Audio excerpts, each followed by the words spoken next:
Hi, so I wanted to show you some operations on the interior. We'll start up here in the cabin. So get your entertainment system here. There's a button here for the 12 volt that'll power the head unit, and also anything on 12 volts, so like the LED lights that are up in this cabinet here,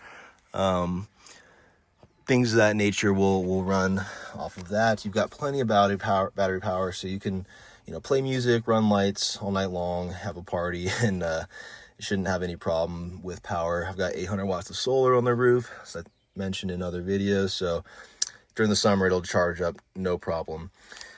So that's how you run that. And then when this kicks on, you've got your Bluetooth here, and then Z-Link is going to be like the Apple CarPlay for navigation and things.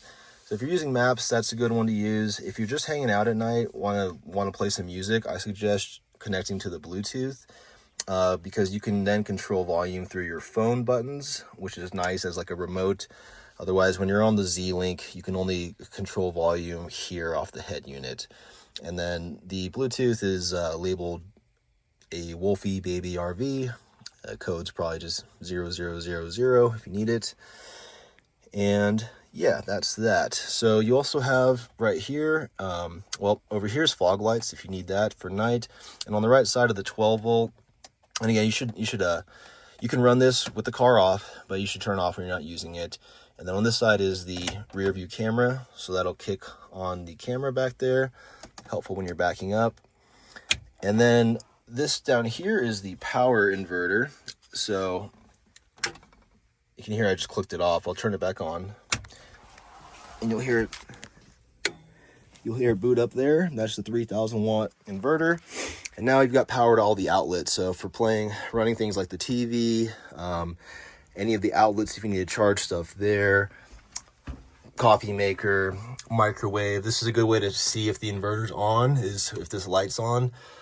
And then when you're done using it, just go ahead and turn that off to conserve battery and stuff. But that will power all that. We've got 3 max air fans. There's one here above the bed, one in the kitchen, and one in the bathroom.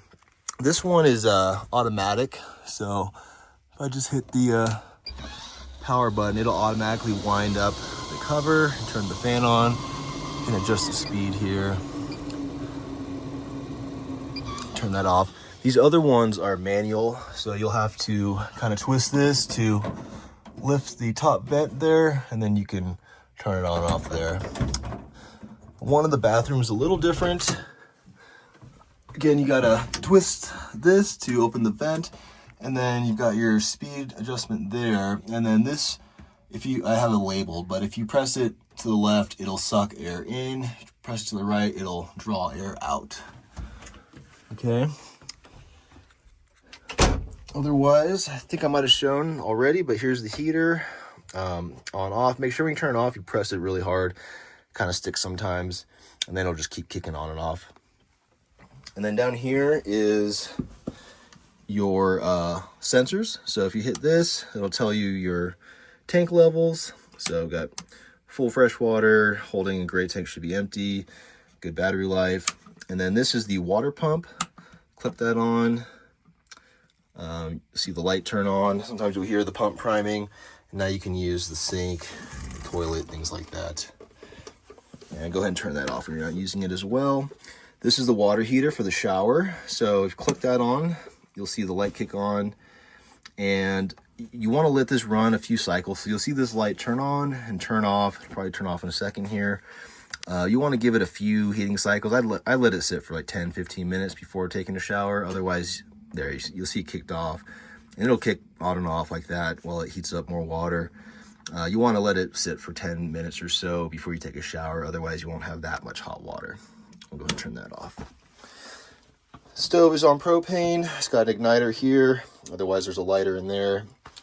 I think that's pretty much it.